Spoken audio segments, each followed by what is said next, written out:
खिलाफ है और इससे उन लोगों की राजनीति पर भी सवाल उठने की संभावना है जो अपनी सत्ता को समाज के एक विशेष वर्ग तक सीमित रखना चाहते हैं।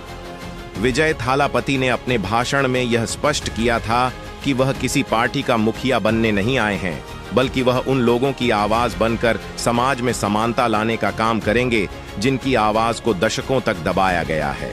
उनका यह बयान उन ताकतों के लिए चुनौती है जो सत्ता के मौजूदा ढांचे में बदलाव नहीं चाहती। पेरियार और बाबा साहब अंबेडकर की विचारधारा को अपनाने का उनका इरादा यह दर्शाता है कि वह समाज में फैली असमानताओं को समाप्त करने के लिए प्रतिबद्ध हैं। विजय का यह बयान कि उनकी सरकार में दलितों और ओबीसी समाज को प्राथमिकता दी जाएगी, एक महत्वपूर्ण राजनीतिक दिशा का संकेत है। यह घोषणा उन वर्गों के लिए संजीवनी का काम कर सकती है जिनकी आवाज सदियों से दबाई गई है। विजय ने यह भी स्पष्ट किया कि उनकी सरकार आने पर गरीबों और वंचित वर्गों के लिए मुफ्त शिक्षा, स्वास्थ्य सेवाएं और रोजगार के अवसर प्रदान किए जाएंगे। उद्देश्य केवल सत्ता का हिस्सा बनना नहीं, बल्कि सामाजिक न्याय और समानता का वास्तविक कार्यान्वयन करना है। लेकिन विजय की राजनीति से सबसे ज्यादा डर उन नेताओं और दलों को हो रहा है जो पुराने सत्ता तंत्र का हिस्सा हैं और जो बदलाव नहीं चाहते। उनका डर यह है कि विजय थालापति की बढ़ती लोकप्रियता और उनका समर्थन उन्हें सत्ता से बाहर कर सकता है। इन नेताओं को लगता है कि विजय की राजनीति से उनके पुराने ढांचे को खतरा हो सकता है और वे अपनी पुरानी शक्ति को बनाए रखने के लिए विजय के खिलाफ तर्क और विरोध का सहारा ले सकते हैं। फिर भी विजय थालापति का समर्थन करना और उनके प्रति विश्वास रखना किसी भी हाल में कमजोर नहीं हुआ है।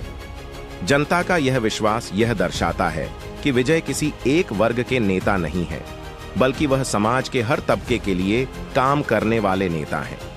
उनकी राजनीति में नफरत और भेदभाव के लिए कोई जगह नहीं है और यही कारण है कि वह तमिलनाडु के राजनीतिक परिदृश्य में एक नया परिवर्तन लाने में सक्षम हो सकते हैं। आज विजय थालापति की राजनीति केवल एक चुनावी खेल नहीं, बल्कि यह एक आंदोलन बन चुकी है।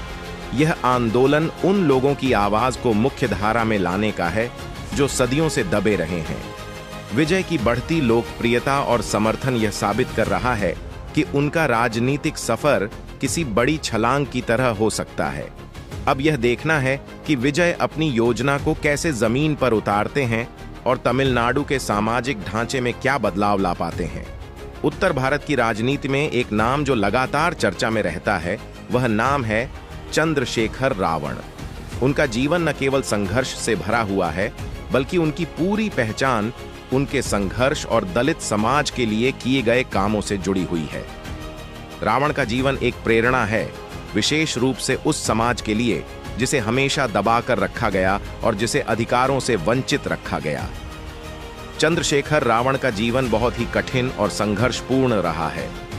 वह एक ऐसे परिवार से आते हैं जिसे समाज में हमेशा नीच समझा जाता था। उन्होंने अपनी जिंदगी में कई कड़े संघर्षों का सामना किया, लेकिन कभी भी हार नहीं मानी। उनका नाम तब तक लोगों के बीच नहीं था जब तक उन्होंने समाज के गरीब और कमजोर तबके के लिए आवाज नहीं उठाई। रावण ने बाबा साहेब भीमराव अंबेडकर के विचारों को अपनाया और उनके सिद्धांतों पर चलने का संकल्प लिया। उन्होंने हमेशा ये महसूस किया कि जब तक समाज का सबसे निचला वर्ग सामाजिक, राजनीतिक और आर्थिक अधिकारों से वंचित रहेगा, तब तक कोई समाज पूरी तरह से समृद्ध और खुशहाल नहीं हो सकता। इस विचारधारा ने रावण को समाज के सबसे कमजोर वर्ग की आवाज बनने की दिशा में प्रेरित किया। चंद्रशेखर रावण ने अपने जीवन के कई साल जेल में बिताए हैं, लेकिन जेल में रहने के बावजूद उन्होंने अपने विचारों और आदर्शों से कभी समझौता नहीं किया। जेल में रहते हुए उन्हें कई कठिनाइयों का सामना करना पड़ा, लेकिन उन्होंने कभी हार नहीं मानी। इस समय ने रावण को और भी मजबूत बना दिया और वह यह समझ गए कि एक सशक्त आंदोलन के बिना समाज में कोई बदलाव नहीं लाया जा सकता। उनका मानना था कि एकजुट होकर ही दलित, आदिवासी और पिछड़े वर्ग अपने अधिकारों की लड़ाई जीत सकते हैं। चंद्रशेखर रावण की नगीना से जीत केवल एक चुनावी जीत नहीं थी, बल्कि यह उनके संघर्ष की जीत थी। इस जीत ने यह साबित कर दिया कि उनके विचारों और उनके कामों की शक्ति अब पूरे समाज में फैल चुकी है। यह जीत इस बात का प्रतीक थी कि जब एक नेता अपने लोगों के लिए ईमानदारी से काम करता है तो वह सफलता प्राप्त करता है। नगीना में उनकी जीत ने यह संदेश दिया कि दलित, आदिवासी और ओबीसी समाज को अब अपनी आवाज उठाने का हक है और इस हक को छीनने वाली सरकारों के खिलाफ उनका संघर्ष कभी भी थमने वाला नहीं है। रावण ने संसद में जाकर दलित समाज के अधिकारों की बात की और सरकार की गलत नीतियों का विरोध किया। रावण का संदेश, हमारी लड़ाई तब तक जारी रहेगी जब तक समाज के सबसे निचले तबके को न्याय नहीं मिलेगा। चंद्रशेखर रावण ने हमेशा यही कहा है, जब तक समाज के सबसे निचले तबके को न्याय नहीं मिलेगा तब तक हमारी लड़ाई जारी रहेगी। मैं यहाँ अपने लोगों के लिए हूँ, उनके अधिकारों के लिए हूँ। यह वाक्य न केवल उनके संघर्ष को दर्शाता है बल्कि यह उनके विचारों का भी परिचायक है। रावण हमेशा समाज के सबसे निचले और कमजोर वर्गों के अधिकारों की बात करते हैं और यह संदेश फैलाने की कोशिश करते हैं कि इन वर्गों का विकास और कल्याण केवल तभी संभव है जब वे अपने अधिकारों के लिए लड़े। चंद्रशेखर रावण ने कई बार सरकार के खिलाफ बड़े आंदोलनों का नेतृत्व किया है। उन्होंने न केवल दलित और पिछड़े समाज के लिए लड़ाई लड़ी बल्कि आदिवासी समाज के मुद्दों को भी उठाया। उनके आंदोलन में आम जनता की भागीदारी बढ़ी क्योंकि लोग उनके संघर्ष में अपने ही संघर्ष की छाया देख रहे थे। रावण ने विभिन्न आंदोलनों के माध्यम से यह भी साबित किया कि अगर किसी समाज को सशक्त बनाना है तो उसे पहले शिक्षा और जागरूकता की आवश्यकता है। उन्होंने अपने आंदोलनों में शिक्षा, सामाजिक समानता और आर्थिक विकास के मुद्दों को प्रमुखता दी। आज चंद्रशेखर रावण बहुजन समाज के सबसे बड़े नेता बन चुके हैं। उनकी न केवल राजनीतिक पहचान है बल्कि वह समाज के भीतर एक आदर्श बन गए हैं। रावण ने दलित समाज को यह सिखाया है कि उनके पास अपने अधिकारों को प्राप्त करने का अधिकार है और इस अधिकार को पाने के लिए उन्हें संघर्ष करना होगा।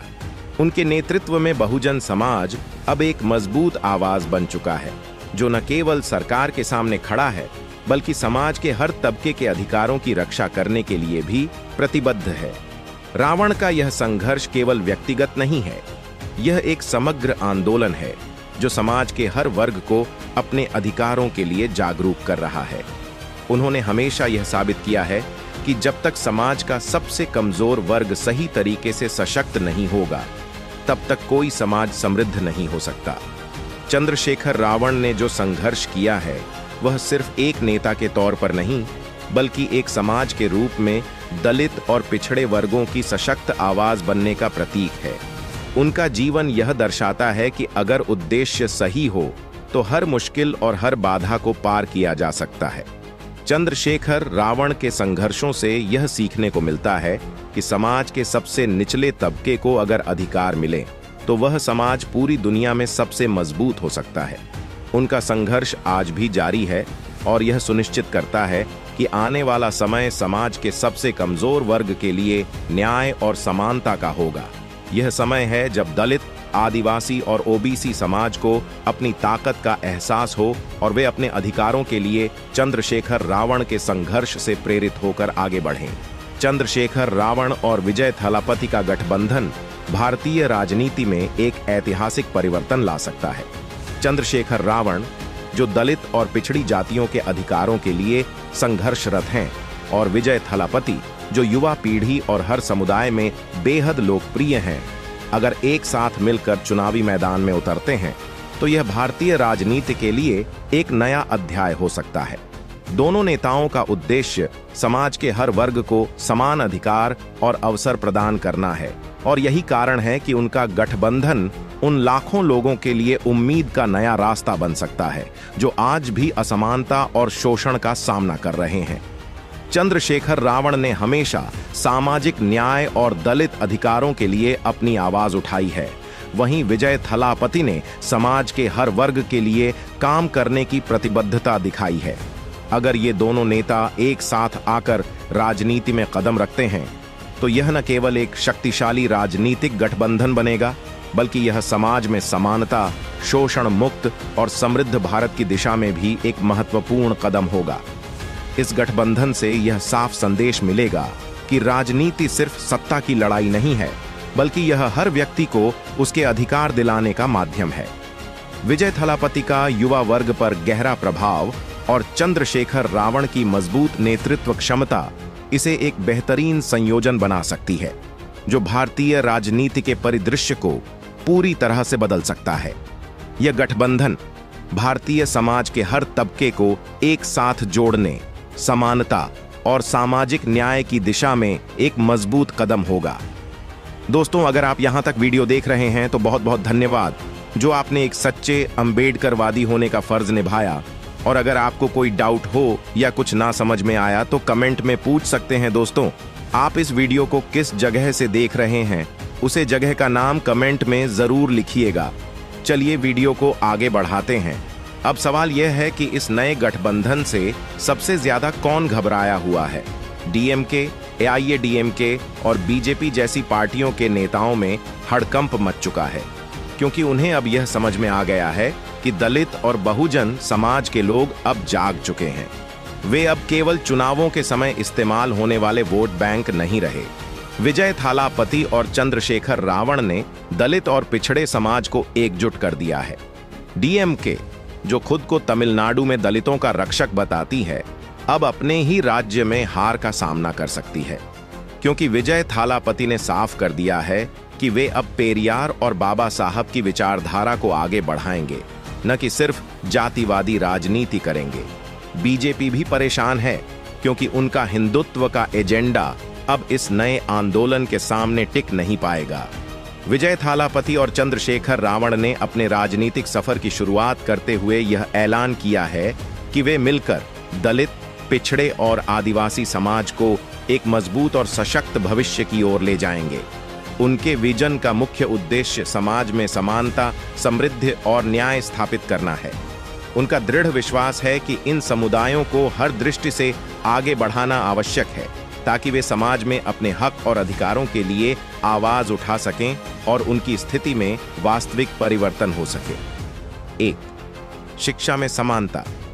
उनका लक्ष्य यह है कि हर दलित और पिछड़े बच्चे को मुफ्त और गुणवत्तापूर्ण शिक्षा मिले, ताकि वे अपने भविष्य को संवार सकें।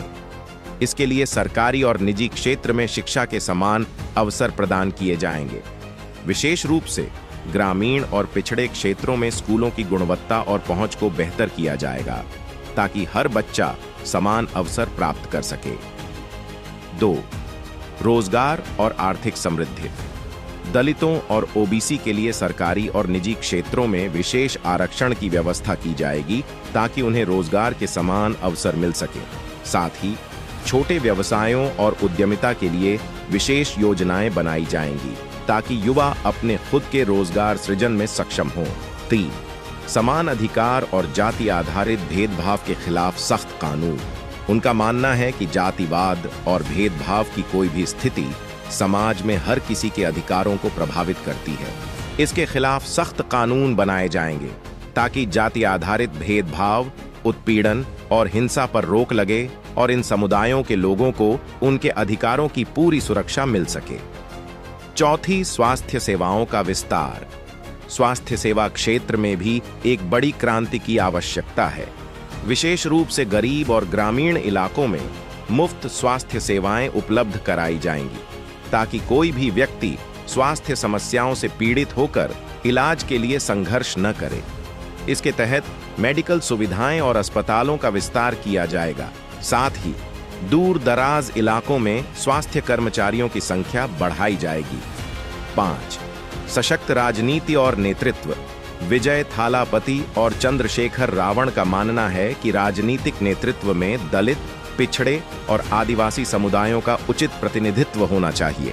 इसके लिए वे विभिन्न सामाजिक संगठनों, राजनीतिक दलों और सामाजिक आंदोलनों के साथ मिलकर एक सशक्त आंदोलन का निर्माण करेंगे, जो इन समुदायों को राजनीतिक और सामाजिक शक्ति प्रदान करेगा। 6. सांस्कृतिक धरोहर और सामाजिक न्याय। विजय और चंद्रशेखर का यह भी कहना है कि हमारे इतिहास और संस्कृति में छिपे सामाजिक न्याय के सिद्धांतों को पुनः जागृत किया जाएगा। वे बाबा साहेब भीमराव अंबेडकर और पेरियार जैसे महापुरुषों के विचारों और संघर्षों को आगे बढ़ाएंगे, ताकि इन विचारों के माध्यम से समाज में समानता और भाईचारे की भावना मजबूत हो सके।